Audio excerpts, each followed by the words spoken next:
Afternoon, everyone. Hope you're doing well today after your time off from Thanksgiving. I hope you all had a wonderful and restful time with family and loved ones. Please send me a greeting in the language you will be teaching. That will be for attendance purposes. Alrighty. So let's go ahead and get started. If you can please go to the class syllabus document so we can all be on the same page in regards to work for this week. Okay, so we have this week and next. That will be instructional week, finals week, and that will be it. We are so close to the ending, right?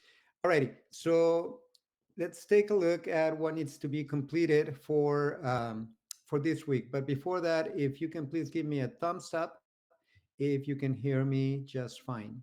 Thumbs up if you can hear me just fine. Perfect. Thank you. All right. So for today, we need to complete the IP8 lesson that we're working on, step 5. So we are about to be done with step 4. You'll be working on step 5 tonight. And step 6, that will be Wednesday, I believe, step 6 and 7. Okay, so these steps are going to be the easier steps because it's just a reflection of what we're going to be putting to our students. All right. So step 5 tonight, steps 6 and 7 for Wednesday, and then the document will be due on Monday in a week from now. Okay, perfect. So no more summaries. We are done with the reading summaries, and read chapter 6 last week, so we are all done with our two texts that were assigned for the class. Today we will discuss chapter 5 and chapter 6, and we will take a quiz today for chapter 5. Chapter 6, if we do have, we'll touch upon chapter 6. It's just a summary, basically, of what we have been discussing. So, chapter 6, if we have time, we'll go over it, but we will not be taking a quiz on chapter 6. So, tonight will be the last quiz for the semester as well. All right. So, keep that in mind. I haven't forgotten for those of you who attended an extra credit event. So I'll be letting you know how we're going to be handling the extra credit on Wednesday. Okay, great. So after that, then those of you who have not presented yet or your final presentation, you need to do that to Wednesday and the following Wednesday, so we can be done with that as well. There are 6 students left who need to present their final presentation, and we will be done with that. Don't forget to complete your reflection document that is posted in the Google Classroom. For those of you who are already done with all presentations, complete that document, turn it in as soon as possible. I believe the document will be due on Thursday after the last presentations are done. So after the last presentations, that last Wednesday, the document for the reflection, it'll be due right the next day. Okay, so if you want to get ahead of the game, do the reflections for the previous presentations and just have pending the upcoming presentation for those 6 students who still need to present. All right. Other than that, we are pretty much closing all the activities that we started, and I think we're just right on track in terms of the things that need to be done. Next, not this Wednesday, but let me see, probably this Wednesday, I'll be talking to you about the final. Let me see, is it this Wednesday? Oh, it'll be on Monday. Um, Talking to you regarding the final test instructions, Monday, December 9th. But please mark on your calendar that Monday, December 9th, we will not be meeting online. I will be giving you the information for the test possibly on Wednesday, or posting the information for you on Monday, December 9th, but we will not meet online. Okay, so this will be our last meeting online for Mondays. Okay, so please mark your calendars that we will not be meeting next Monday, online. So you will be going over the test questions, and you will be, as a matter of fact, getting started with your final. I'll give you more details Wednesday, if not on Monday the 9th. But again, we will not be meeting online next Monday. This will be our last online meeting. Okay? Are there any questions, comments, concerns up to this point? Um, to confirm it, the IPA is due on the 9th. Let's double check in the Google Classroom just to verify that that is correct. No, the IPA is due December 4th, which will be Wednesday. Um, let's see. Let's move it to the. I'm gonna move it to the following Monday. So in a week from now, I'm gonna change the date. Okay, so we can all have plenty of time to complete that assignment just right. All right. So the API, the IPA unit tests will be due Monday. And let me go ahead and edit that right now so I can give you a little more time to complete that assignment. Okay, it'll be due Monday, December 9th. Okay, I'm changing the date as we speak. So follow the date in the Google Classroom. Okay, it's been set to be turned in Monday, December 9th. Okay, so you can on that Monday you can work on that assignment as well, complete it, turn it in, as well as your reflection, and start working on the questions for the final as well. Okay. Any other question? I have a question, Professor Vargas. So, Go ahead. do we just have two more meeting days in person then on That is Wednesday? correct. Okay. Yes, that is correct. That will be this coming Wednesday and the following Wednesday, and that's it. That will be our last day. Okay, because after that it's what they called what do they call it? Passing days, or let me just double check how the university Consultation dates. is. That what again? I'm sorry. Consultation dates. Yes, that's what it is. The consultation days. So that's a week. We're hopefully we can get with the final started next Monday, and we can turn it in a week from that Monday. On a Monday, the sooner you turn in your final, I can go ahead and provide feedback and update your grade as soon as possible, so you'll know what your final grade will be. Okay, but for the most part, I'm not concerned. Everything is looking really, really well. You guys have been doing an amazing job throughout the semester, so I'm very pleased with the results up to now. Okay, any other question, comment, concern? Just making sure that we're all in the same page. Alrighty. If there are no more questions, let's go ahead and get started with our discussion for today. That will be chapter 5, engaging, motivating, and involving students. And we have been talking on and off about this topic throughout the different chapters we have covered. Um, this is going to be kind of like a summary, right? After we create our rubrics, how can we continue motivating students and helping them get engaged, be engaged in the lesson, right? With all the elements of the rubric and all the uh, the activities that are put together for this lesson. So there are some questions for us to begin with. How can performance assessment rubrics help motivate and engage students? That will be our, hopefully by the end of this uh, conversation that we'll be having, we can answer this question. And our second question, build students in through imitation of performance.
interest in interpreting, discussing, and presenting ideas.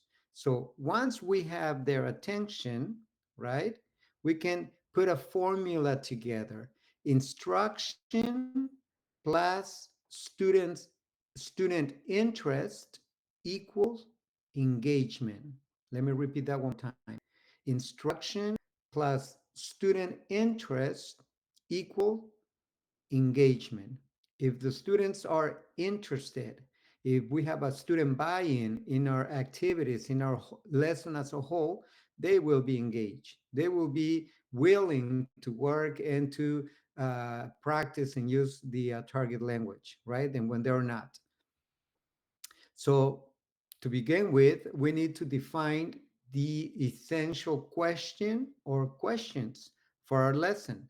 Remember that the essential question has different avenues to explore a topic. There's no wrong and right answer, and there's not only one answer to this question. There are many different ways to answer a particular essential question, right? In other words, the unit should be planned around the essential question. So we're going to give our students information. We're going to give them the tools to answer these essential questions. Okay. Now we need to keep in mind that the focus of the unit should provide continuity of the language learning, right? So all the activities that we do, that we provide for our students, need to be linked to one another. The topic needs to be relevant to what has been covered previously.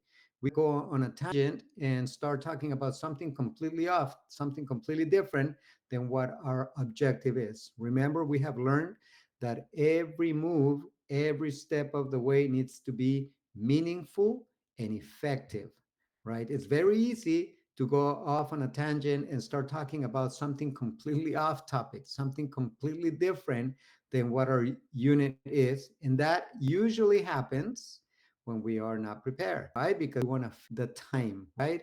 We want to fill in the minutes with something that is probably not very relevant to what they're supposed to be learning. So keep that in mind. Every move needs to be relevant and effective for the purpose of reaching the objective. Okay, engage students by the activities leading to the performing tasks, targets, and purpose behind the task. Again, they have to the activities have to be linked. uh, One has to be the continuation of the other. The topic needs to be the same, and it has to be purposeful, right?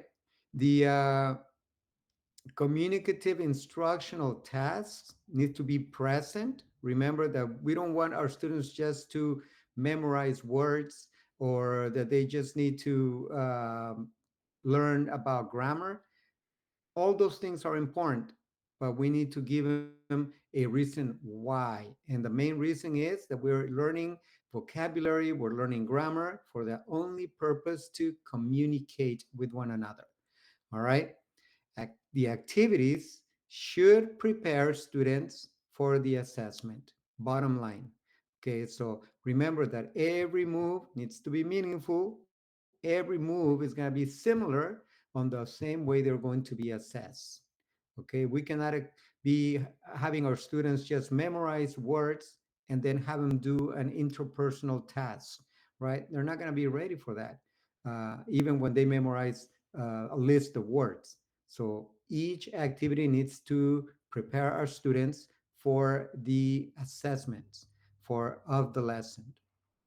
Develop student skills in a given mode of communication. And we know that we need to provide activities for the interpretive mode, for the interpersonal mode, and for the presentational mode, because that's how they're going to be assessed at the end of the unit, right? At first, remember, after our comprehensible input lesson, the activities, they need to be highly structured at first, right? Lots of guidance, scaffold the practice and the skills, scaffold the activities for the students to be able to complete them. Later in the unit, have the students do more independent activities, more student centered.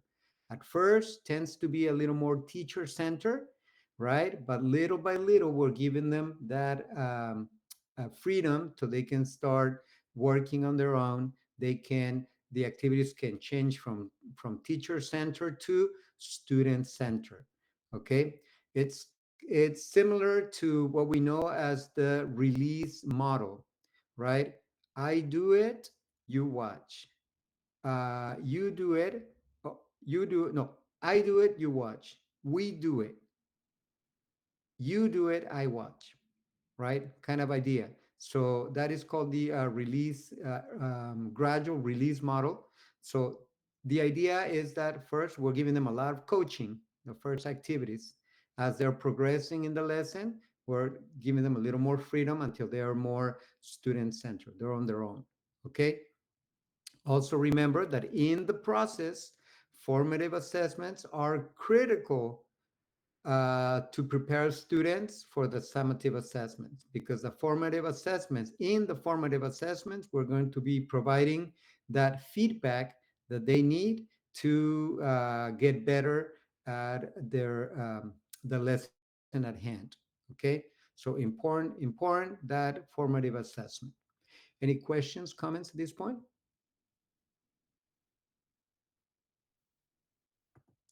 All right. So involve students in designing the rubrics. We've talked about the importance of involving our students to create in creating the rubric, how they're going to be um, assessed, right? First of all, we need to make clear the expected language performance level. They need to know what the expectations are for them to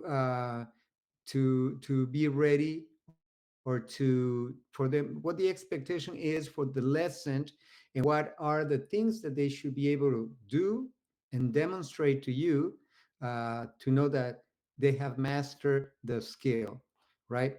Students will have a reason to practice the vocabulary and structures if they know the expectations, right? If they know what is expected, they're going to do their best to get there. But if they have no clue what is expected from you and for this lesson, it's going to be kind of like going walking on eggshells, right? Not knowing exactly what needs to be done.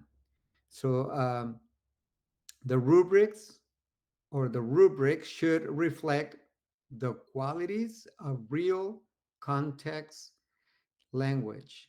Remember that we are trying to emulate a real life conversation in the classroom. So, by the same token, our rubrics need to measure that. Okay. Uh, don't forget, again, I'm going to be sounding like a broken record here, but providing feedback, it's essential. That will keep our students engaged, and they will maintain their interest in the lesson and in the activities at hand. Okay.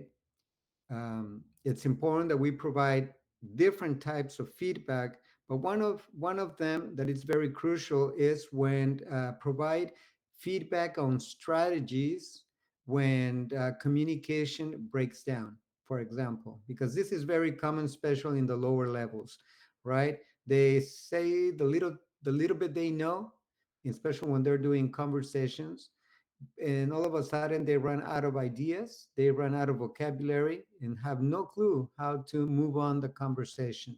So if you provide them with different strategies, they will be able to keep that conversation going and continue practicing the language um, longer than what they would do without those strategies. Remember, when we use a timer for students and we give them equal opportunity to talk, right?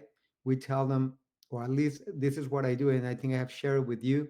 I tell them, if you are given 20 seconds to talk, make sure that you answer all the questions, you complete the task, but do not stop until you fill out all those 20 seconds, right? Remember that this is a preparation for the AP test. During the AP test, they're given a 20-second gap where they need to reply to a simulated conversation. And one of the expectations is that they need to fill out those 20 seconds. Okay, so the more we emphasize this in the lower levels, the better prepared they're going to be once they are in that AP class. Okay. Um, it's important to analyze with students the value of real world communication, right? Why is it important to keep that conversation going? Why is it important to be able to communicate on the street with people when you have limited vocabulary? How can you be able to make yourself understood to others with limited vocabulary? So all those things are meaningful and are important. And if our students understand that, they're going to be more willing to continue learning the information at hand. Okay. Questions? All right. Let's go ahead and define some actual performance descriptors, just so we can all be on the same page. You have seen some of these descriptors in, or you have used some of these descriptors in your rubric. So let's just make sure we all know what the definition is for each of them. We have comprehensibility. How well is the student understood to the audience? Comprehension. How well does the student understand, especially when they are having a dialogue, an interpersonal activity, interpersonal task? How well does the student understand the partner, right? Language control. How accurate is the student's language? Sometimes, and you're going to see this in the very early levels, they're going to be missing some words. They're going to be, but still, they're going to be able to send their message across, right? Language control, vocabulary. How extensive and applicable is the student's vocabulary? Cultural awareness. How is the student's cultural knowledge reflected in the language used? Especially if you're adding cultural lessons within the same unit of study, right? How can they implement that knowledge in a interpersonal conversation, in a presentational activity, right? How well can they add that knowledge? And communication strategies.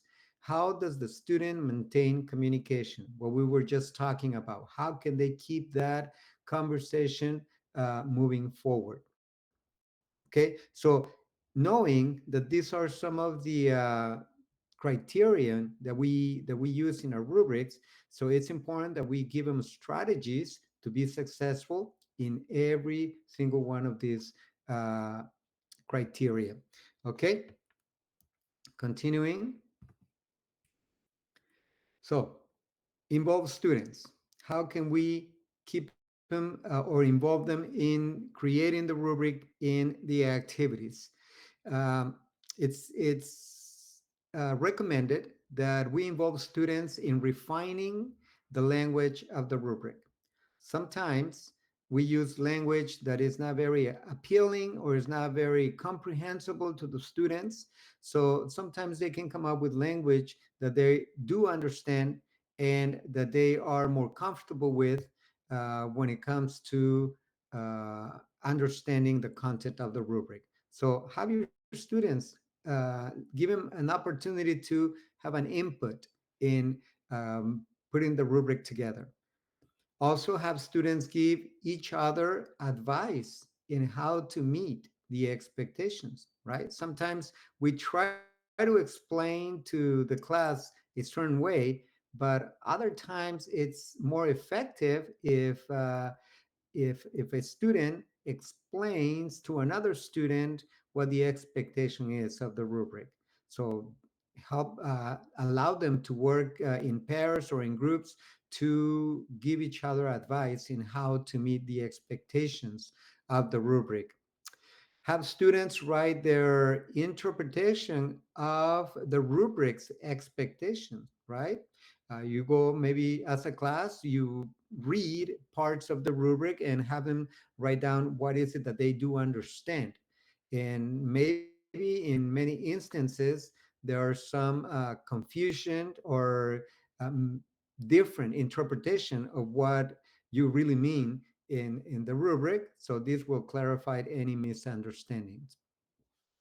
Assigned small groups for different elements of the rubric will be another way of involving students. So maybe have group A or group one do one section of the rubric and read it, analyze it, explain it to the class, kind of like a jigsaw activity, right? Students provide language examples that meet the performance expectations will be another good way to make the rubric understandable to the students, right? When they, especially if it's a writing rubric that we're talking about, so have students provide a sample. What is it? What does it look like to have exceed expectations on this writing activity? What does it look like to have meets expectations and does not meet expectation? That way they can have a visual, kind of like the exemplar that you're being presenting in your application presentation, right? Where you talk about the rubric and you also show an example of what it looks like to meet or exceed the expectations. Okay. Overall, unpacking the rubric generates students' ownership of their own learning. They become uh, empowered by knowing what the expectation is. I really love when students are able to say, "This is what the rubric is stating." When they have a classmate that said, I don't get it. I'm not too sure about what the expectation is. What is that the teacher wants from me on this assignment?" And somebody else will come and say, "Okay, let me explain to you. This is what it means, and this is how you can show your knowledge based on what it says here on the rubric." When they're able to teach somebody else about the rubric, we know that they are understanding the expectations on this particular assignment. Okay, questions?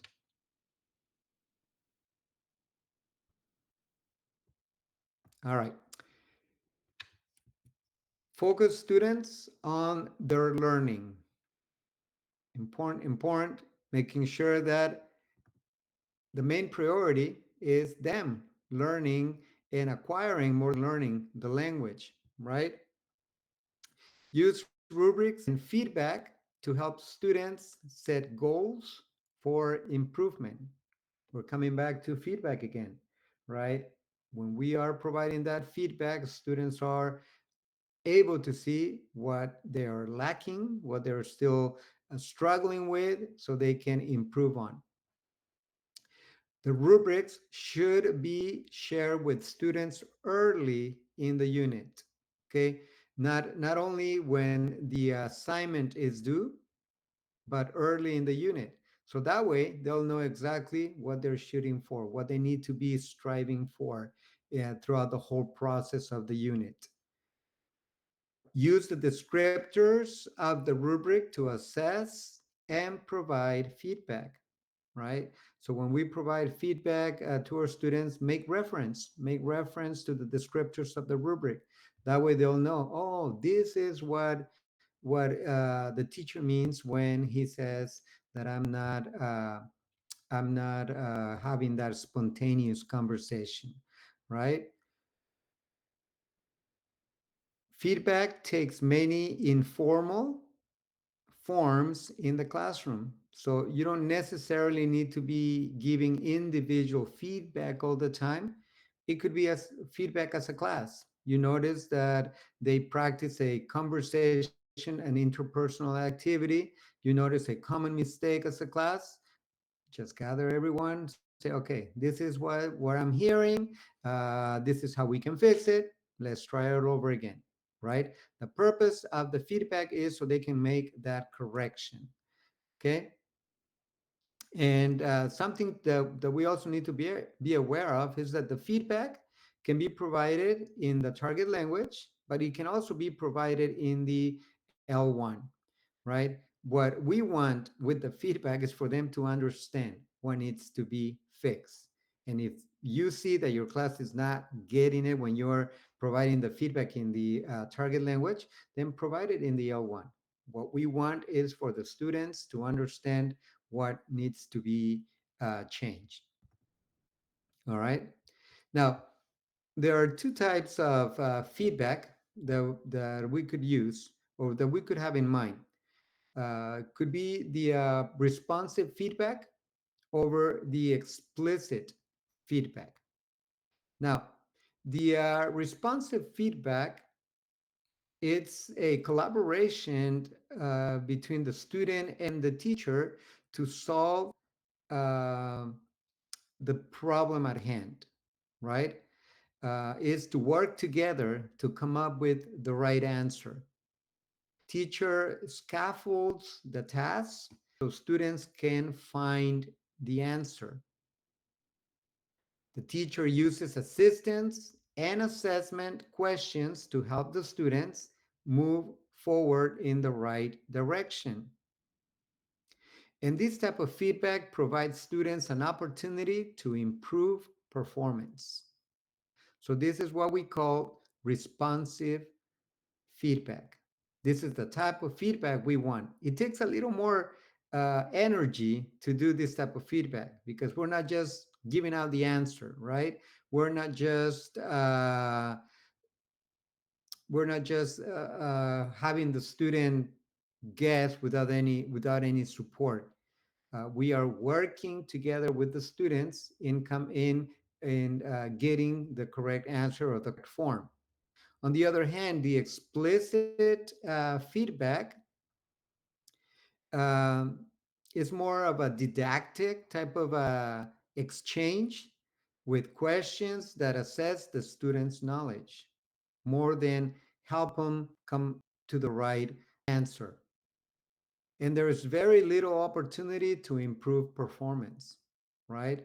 The explicit feedback is kind of like, all right, here is what it should be or what it should sound like, and that's it. We're not struggling much through the process, right? So responsive feedback is what we're looking for in the class, helping students come up with the answers with the support and the coaching of the teacher. All right.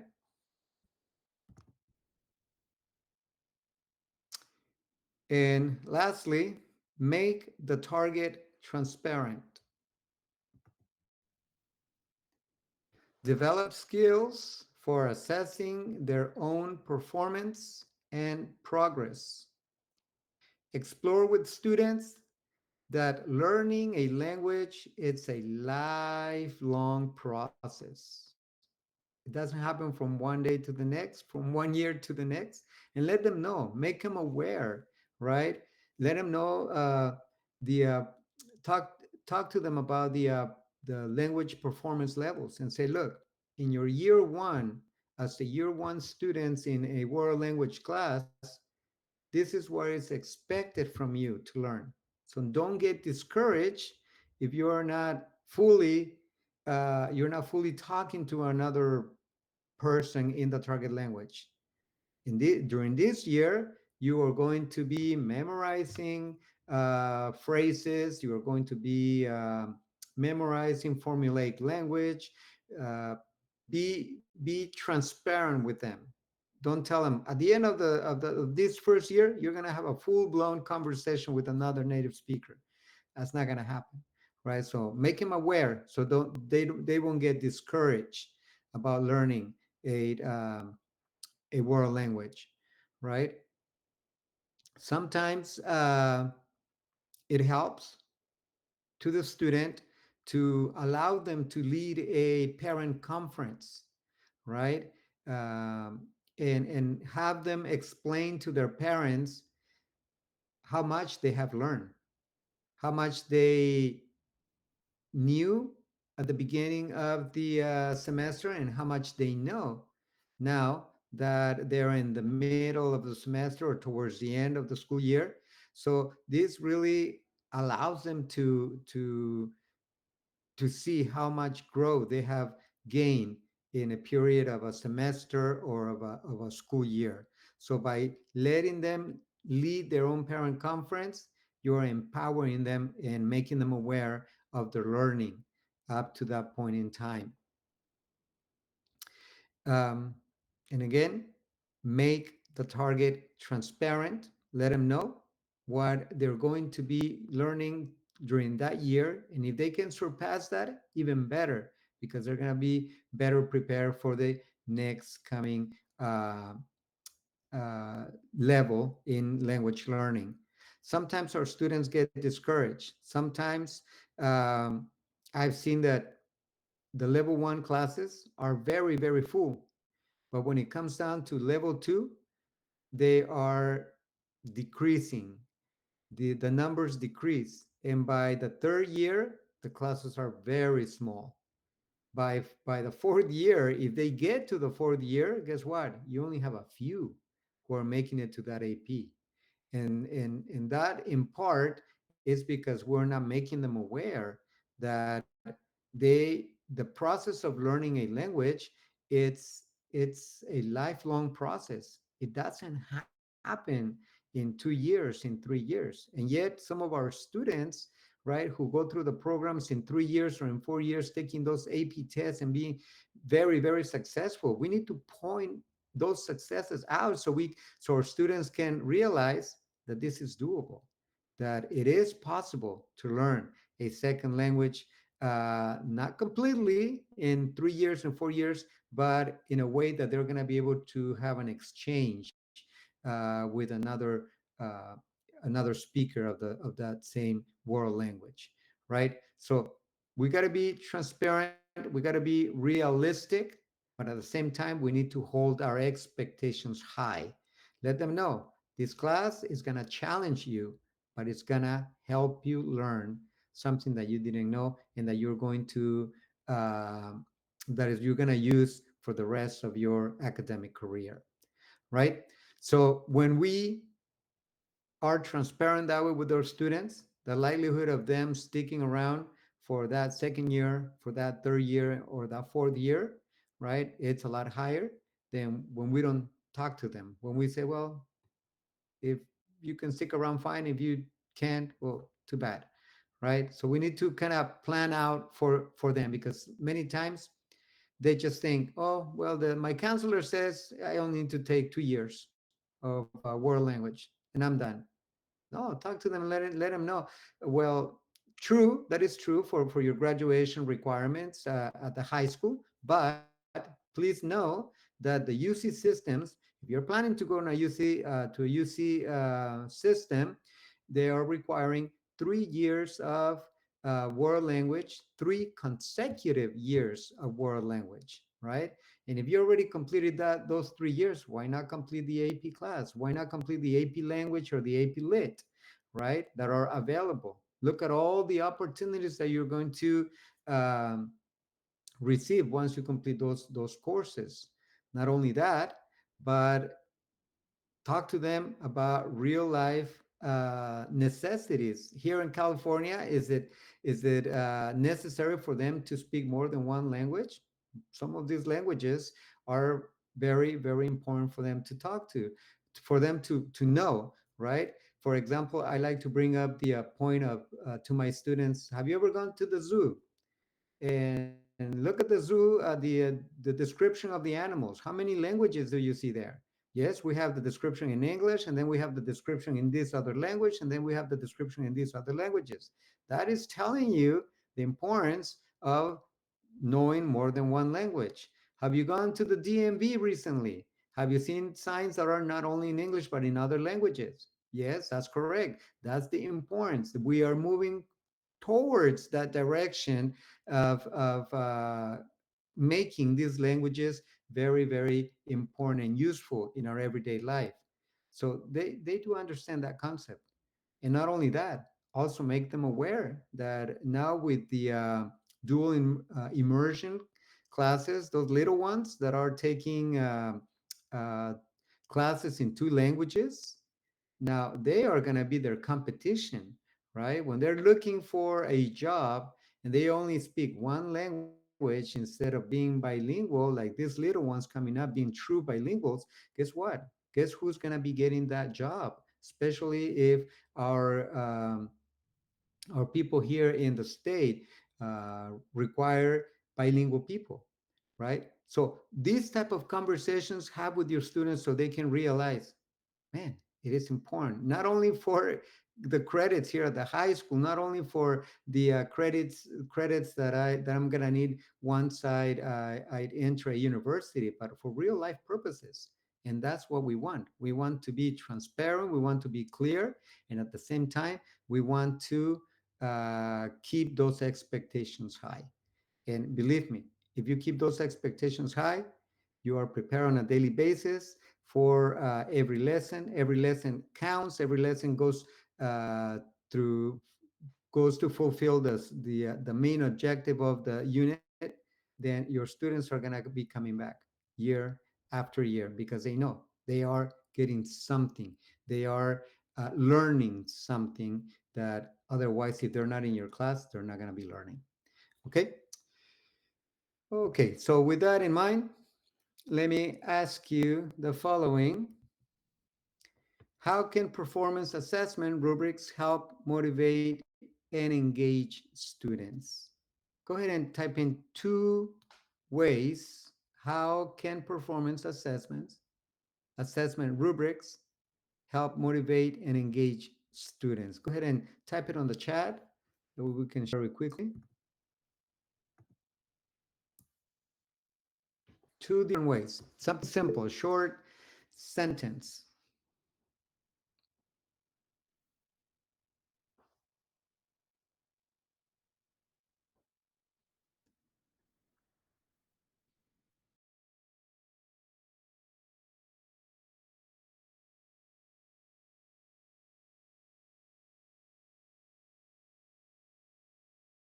Okay.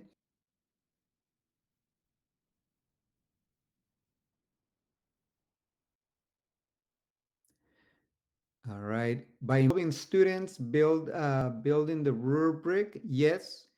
But how that is going to motivate students? Yes, they will know how they're going to be graded, what the expectation is perfect.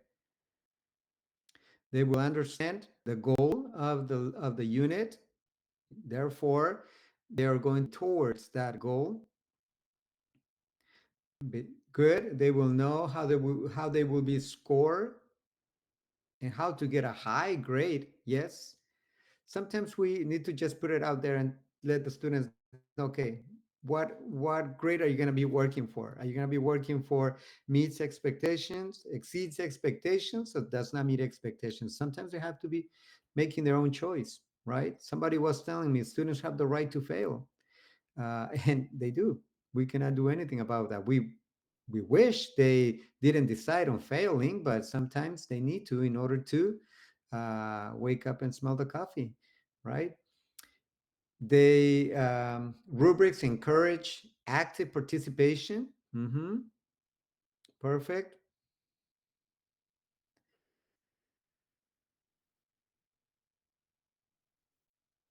When students know what to expect, they are motivated because now they do understand the reason why we are doing this, right? Perfect. Alrighty. Any questions, comments in regards to uh, our topic at hand today, engaging, motivating, and involving students?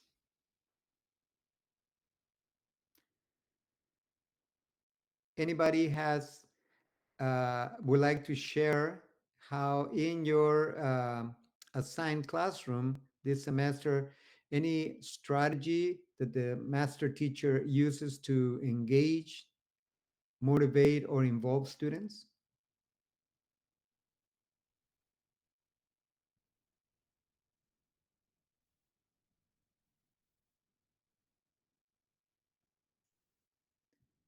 Elizabeth, would you like to share?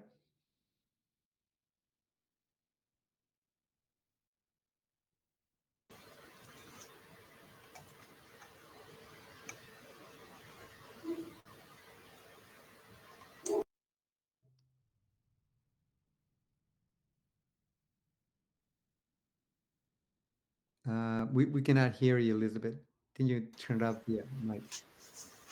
Um, in my classroom, sadly to say, but regarding the rubrics, we don't have like a clear expectation to the students. When I see that we use a rubric, it was ready to use just on presentation days. Hmm. So the students were not aware. So for me, everything like we are looking right now makes sense.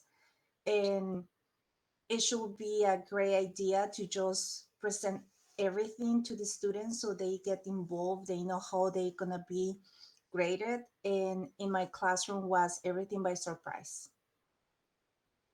I Even see. though we just said like oh, you need to speak clear, you need to be talking fluent and things like that, but it should be great that they see the rubric and said, I want to be in this point. Right, right. Okay. Thank you. Thank you for sharing. You see, that's a very, very common, a common thing that happens in our classrooms, right? Sometimes we think, oh, we're already doing that. Students should already know that, right? But we should not expect our students to know that, or we should not expect our students to know what our expectation is. It's always better to have it in writing, so that way they can go back and review and say, oh yeah, this is what the expectation is. Oh yeah, this is how I can be in the meet expectations or exceeds expectations, right? It's always good to review with them and make them part of the rubric, understanding the rubric and building that rubric. Norma, go ahead. Yeah, well, for example, my mentor will go over the rubric. Like, for example, if they're doing a performance assessment, right, like on a certain day, he'll Yeah. go over the rubric days before. And then, for example, on this last performance assessment that they did, we were doing the vocabulary for la comida. So then he would let them know, okay, so you need to, for example, you need to say three phrases like you're going to have to order from the menu, like the main course, the drink, maybe the dessert and an extra thing. So then he goes over the rubric and tells them that they're gonna get graded on that. So that way they could have a couple days to practice that. So on the day of the performance assessment, they're ready, they know already, okay, so we have to provide four, sentences, okay? So to order from a restaurant, like a menu, the main course, the drink, and the dessert, and an extra thing. So that way they're prepared, even though that they know what it's on the rubric, they're prepared for the day of the performance assessment.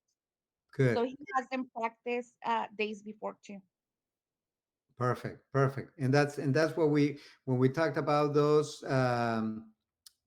interpretive, interpersonal, and presentational tasks, right? They already know what to expect on the day of the presentation, the day of the summative assessment, and that's why it's important that we have a continuum of the activities that we do in the class during the preparation of are similar to the activities we are going to be using for the summative assessment. Perfect. Yes. Anybody else? Thank you, Norma. Anybody else in terms of motivating students? How do you motivate them to be back the next year after level one or after level two? How do we encourage our students to say, okay, so you did a good job, level two, it's coming up.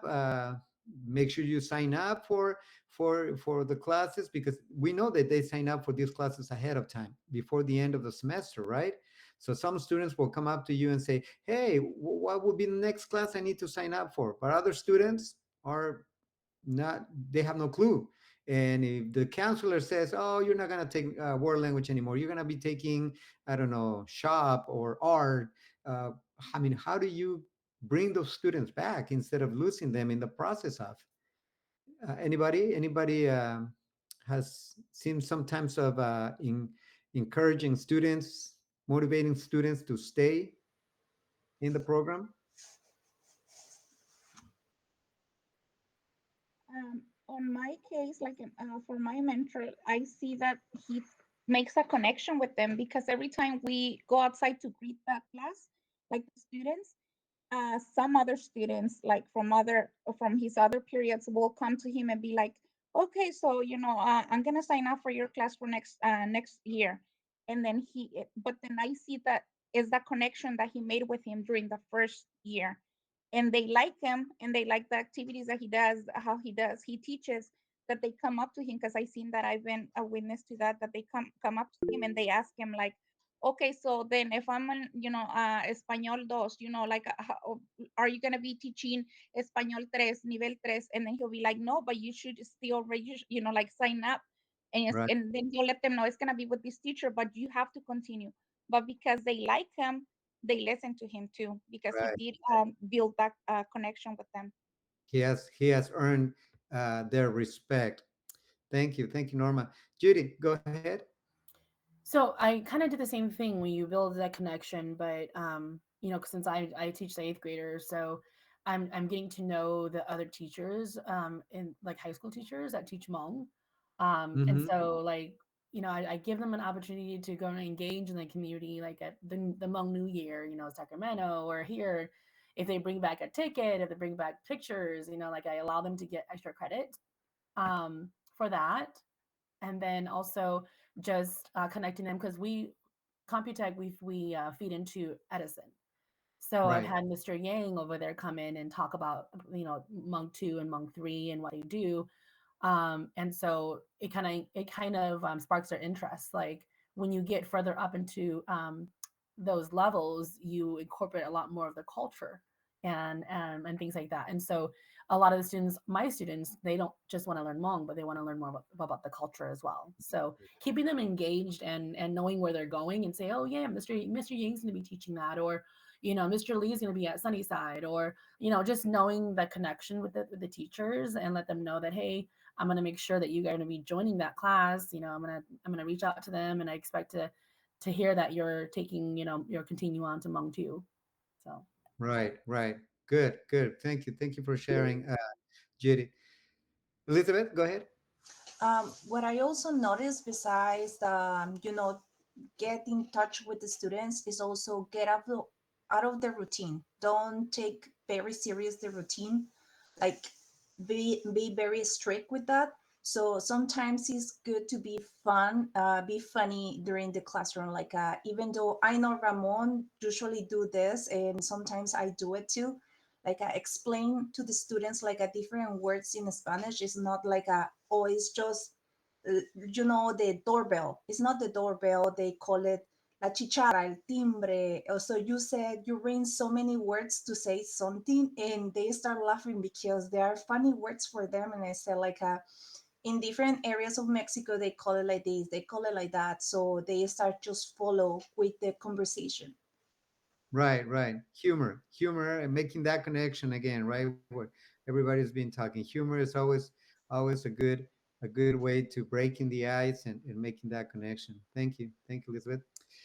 Well, there are many different ways. I guess every instructor, every teacher has their own personality that can serve them to connect. But it's important to make that connection, and why not make that recruitment, right? Sometimes we think we're just gonna have our students here in class, no big deal. But I think for the betterment of our students, we know the importance of not only just showing up to level one, but also coming back for level two, level three, and why not level four if possible. Talk to the students about the benefits of those advanced classes, right? Like the seal of biliteracy. They do really well in their English state test.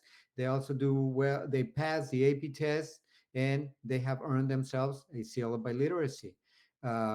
So let them know about all these opportunities that they can have in the future if they are bilingual, if they speak more than one language, because it's important for them to realize that sometimes they just live in a monolingual mindset, right? All they just think about English, English, English, which is nothing bad with that. But I think that from our perspective, we also need to let them know there are other opportunities there are other horizons available for you if you speak more than one language, right? And it's our job not only to teach them the language, but also teach them the opportunities they are going to be having if they happen to be bilingual in the right place at the right moment. Alrighty. So we have, if you can please open up your document on the IPA unit, just to make sure we are progressing at the same pace on the unit. Last time we talked about the formative, interpretive, interpersonal, and presentational tasks, right?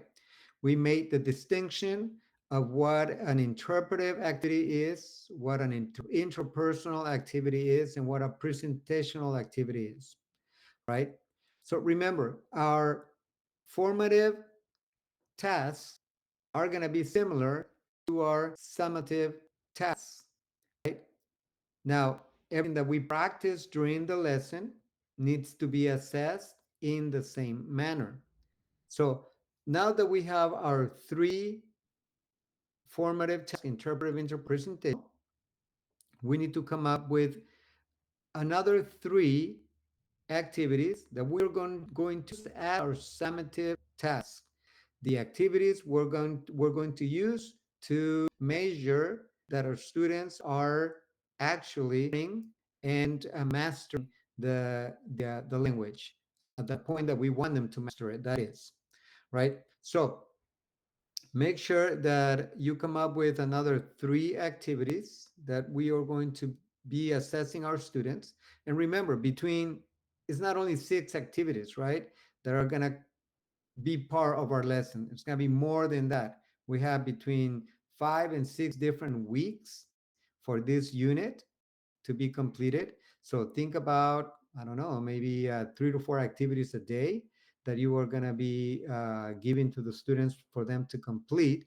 So there's going to be many more activities on between. But what I want you to start thinking of is the end product in mind, right? How is it that I'm going to assess my students at the end of the lesson in the interpretive mode as my summative task? How is it that I'm going to be assessing my students in the interpersonal mode as my summative task and as my presentational? Okay, so three activities that you're going to use to assess your students at the end of the unit. And remember, the format is going to be the same, right? So if you practice, for example, in the interpersonal, if you have your students practice a conversation, maybe a email reply or a letter reply, right? So select one of those to be your summative interpersonal tasks. If you had your students for the presentational task do small presentations of the topic, or a written presentation, maybe a paragraph presentation of what they've learned, maybe you want to use one of those formats to complete as their summative presentational task. Okay, make sense? We need three activities, one for the interpretive, one for the interpersonal, and one for the presentational, that are going to be used for the summative assessment, the end of unit. Then, once we have those activities, we need to analyze them in step 5. Okay. And of course, this is going to be hypothetical because you still don't have a class and you haven't been using these activities, right, in the class. So, to the best of our knowledge up to now, we need to answer these three questions in step 5. Okay, hypothetically speaking. So that will take care of our step 5. Questions?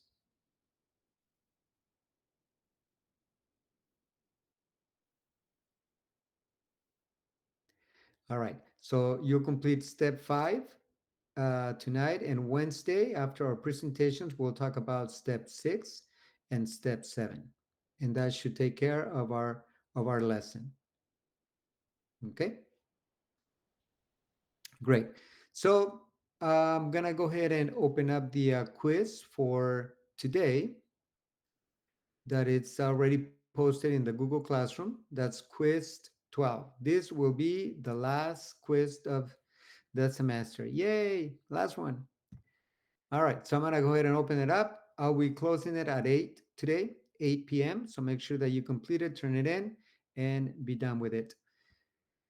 Please give me a thumbs up if you're able to go into the quiz. Great. All right, so I'll let you work on that. You don't have to stay connected to the class. You are free to work on this assignment.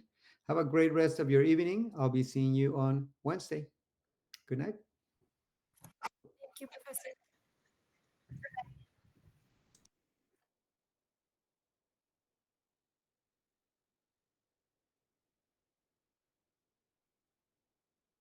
Buenas noches, Jeff.